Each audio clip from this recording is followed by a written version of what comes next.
السلام عليكم ورحمة الله وبركاته. أهلا بكم في فيديو جديد على قناة ترند اليوتيوب 2. وموعد ومعلقين مباريات الجولة العاشرة من دوري روشن السعودي للمحترفين موسم 2023-2024. والجولة ستلعب على 3 أيام، الجمعة والسبت والأحد.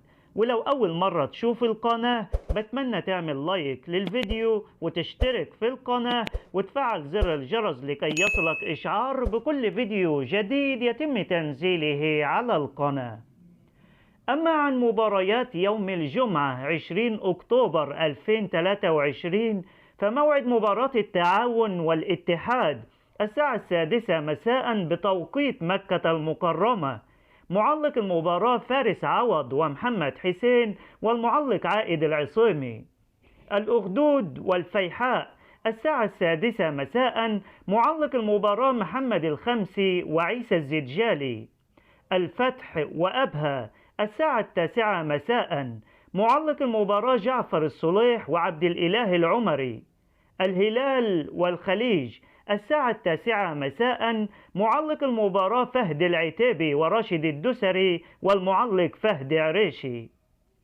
أما عن مباريات يوم السبت 21 أكتوبر، فموعد مباراة النصر وضمك الساعة 6 مساء، معلق المباراة علي سعيد الكعبي وحماد العنزي، والمعلق عائد العصيمي. الحزم والرائد الساعة 6 مساء، معلق المباراة خالد المدافر وأحمد النفيسة. الأهلي والوحدة الساعة 9 مساء، معلق المباراة عيسى الحربين ومشاري القرني وفهد عريشي. الشباب والطائي الساعة 9 مساء، معلق المباراة عبد الله الغمدي وسليمان الشريف وعيسى الزجالي. أما عن المباراة الأخيرة يوم الأحد 22 أكتوبر، فموعد مباراة الرياض والاتفاق الساعة 6 مساء، معلق المباراة أحمد النفيسة وفهد عريشي. وفي النهاية بتمنى تعمل لايك وتشترك في القناة وتكتب توقعاتك لنتيجة مباراة الأهلي والوحدة.